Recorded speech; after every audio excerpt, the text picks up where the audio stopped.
Toyo 8x10 Fujinon 180mm f5.6 in Copal shutter. Let's go. What more to say? I'm in a different part of Meadowbank Park today. Well, similar, slightly different, and I'm pointing in the other direction. I don't have the sun directly in front of me. The 180mm lens on an 8x10 is pretty wide. I'll show you the picture that I made with viewfinder. You'll notice that I've got the camera set down quite low. That's because I don't have any rise or fall with this lens, basically. There we are there. See the amount of foreground I got in. Not quite as much as the viewfinder picture, but I'm fine. After I finish showing you the ground glass, I'm going to just adjust the actual pointing angle. Let me show you. There's the 180mm lens. I've got the camera set up there. Well, it looks as though I've got 5mm of rise, but this lens is in an offset board, and my dotted lines tell me, nope, I have to have that dotted line on the zero position of the front standard, so that's there. So I am dead set center with the lens. Yep. So I'm just going to adjust that a bit there. Get some more of those rocks in. Yeah, there's a white rock there that's quite nice. Oh, there are some rocks in the foreground. Oh, they're going to be tough to get out. They are, aren't they? See these rocks in the foreground here? We'll see how we go. You've got to live and learn, right? So this is a 180. These are the rocks just here.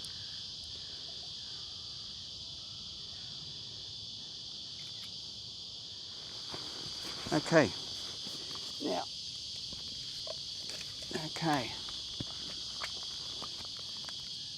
Let's go and look at spot metering. I need to focus first. I can do the spot metering now. So the darkest patches are bottom of the trees there. Where are we? There. It's 8, just under 8, just over 8. So make sure my film speed's right. I'm using Shanghai GP3 100. Zone 5 is 8. Change that to zone 4, zone 3. I end up with 1 second f32, 2 seconds f45, 4 seconds f64. So I'm into reciprocity failure territory there. Okay, let me, where am I going to focus? I'm going to focus on the base of the tree.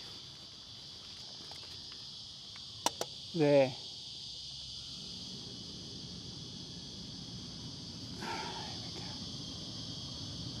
Just in the middle there. There we go. You can see that going in and out of focus there. Okay, yep. I'm going to have to start. Why don't you use shine flug, Vaughan? Well, I'm not going to use shine flug because most of the picture is the treetops and the branches, and shine flug's just going to throw them right out of the field of the plane of focus. So I'm just better off stopping down and hoping, you know. Okay. Okay. Ooh, sun's changing. Now I should have brought my lens hood. I forgot. Of course, that would have been perfect. So I'm going to have to be careful with the. I'm going to go for 2 seconds of 45, which means I'm in bulb mode, which I'm in bulb mode there.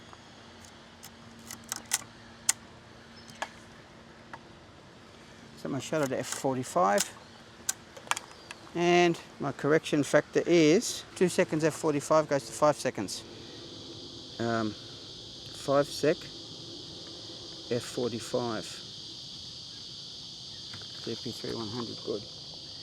Now the Toyo has a bail back which makes it very nice to insert holders in. Fabulous. Okay, 5 seconds. Just do a test.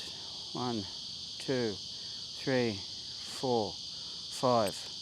Reset. Okay. I was thinking of shading the lens, wasn't I? I was, wasn't I, Vaughn? Yes, you were.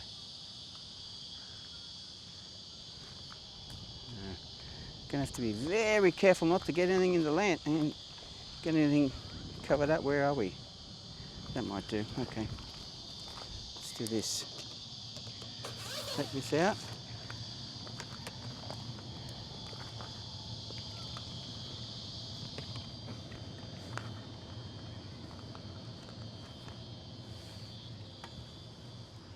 What could possibly go wrong, eh? Huh? What could possibly go wrong? Feels very Rube Goldberg to me. Okay, ready, spaghetti. 1, 2, 3, 4, 5. There we go. Shouldn't have dropped that like that, should I? That was very disrespectful on me. There we go. Reset. There we go. Well, what now? What now? I should have checked the I should have checked my meter readings again, see if it's changed. Oh, it's about the same. It's about the same. It's about the same. Now, I brought a second lens with me, which is the 250. And what can I get with that? Actually, one of the things I try and do when I'm out doing this is I try to take multiple pictures in the same spot. So if I just rotate this here, I know this is cheeky, very cheeky. Right, I'm just going to do that. I need to make sure I put the camera on with those controls on the right hand side next time.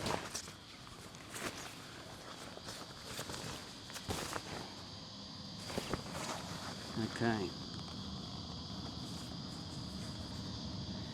Okay.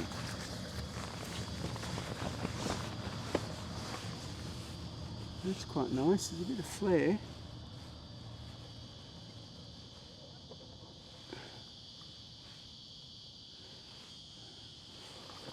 I am going to shine flood this. I wonder if I can do that. Okay, what I'm going to do is there's a rock in the foreground which I like.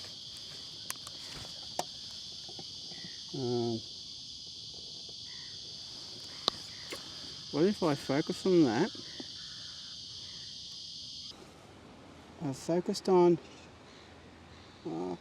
just on the ground in front of there, that rock. But I've got a little bit of shift and I've maintained focus on the trees there. Do you see that? The branches there are quite in focus. Sorry, I'm standing up. Right? So we'll see how that goes. Can't see a bit of thing. There we go, it's a bit better. So that's in focus. I've got very slight amount of tilt there. And I've just lowered my lens just a few millimeters. But the tilt also lowers the lens a bit. So I've probably got about 5 millimeters of fall on that. But I've only got 5 or 10 millimeters of extra coverage on the circle. So it's all very... Ooh, I'm watching. Look at this. This is nice. I'm watching the patterns of the waves there as they ripple through the trees. See that? Oh, isn't that nice? Oh, what can I do with that one day? Look at that. Hold that thought. That was really nice.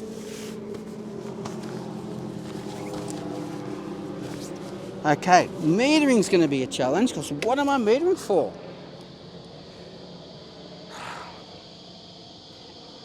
all the foreground. Well, that tree there, well, that's 8 as well. That's 8 as well. So about the same. So 2 seconds f45, which goes to 5 seconds. We can do this. 2 seconds f45, which goes to 5 seconds. Now, I've got, I'm shooting more into the sun, so I may well have the sun in the lens, but there's not much I can do about it.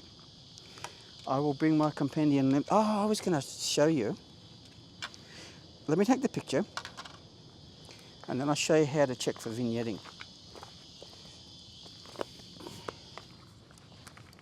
Yep. Let me take the picture. Tighten everything down, Vaughan. Lock. Lock, lock, lock. Close the lens. Test fire. F45.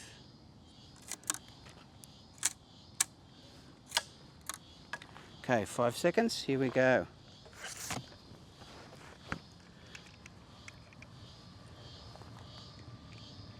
Naught, 1, 2, 3, 4, 5.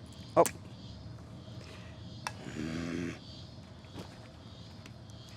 Show you what happened then. So that was about 6 or 7 seconds. Let me show you what happens.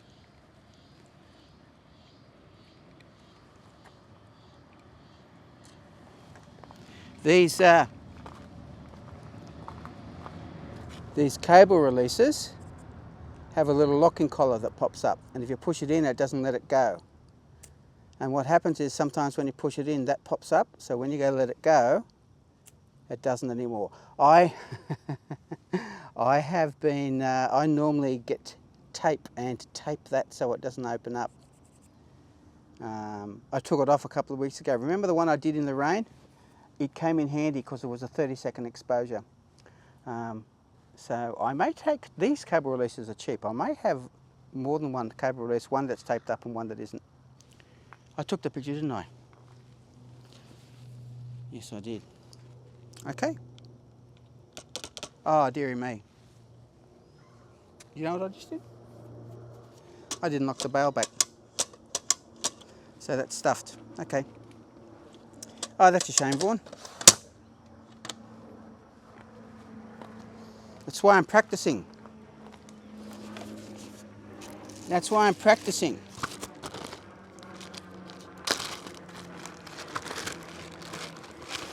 Let's do this again.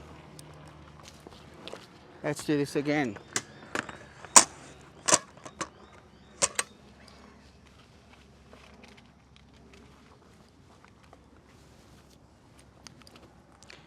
Five seconds.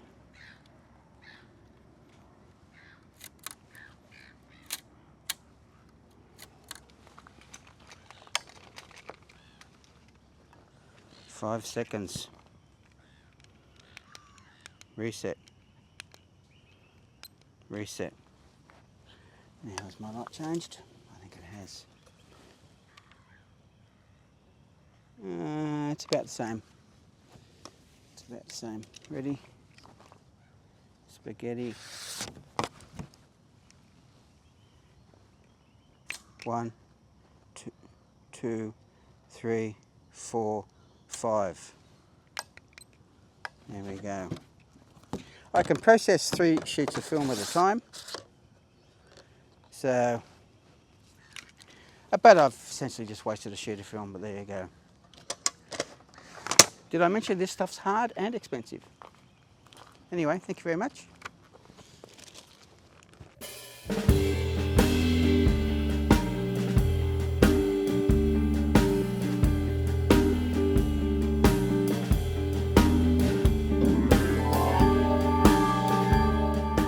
I do minimal editing in Lightroom. The images are scanned with the emulsion side up, so one of the first steps I have to do is flip the negatives horizontally. Then I crop the image and adjust any rotation or slight distortion, as you can see there. I also activate the digital lens correction factors built into Lightroom. to get a little bit of sharpness out of the macro lenses. Here I'm just adjusting the crop, the rotation, trim it off to the edge of the rebate there.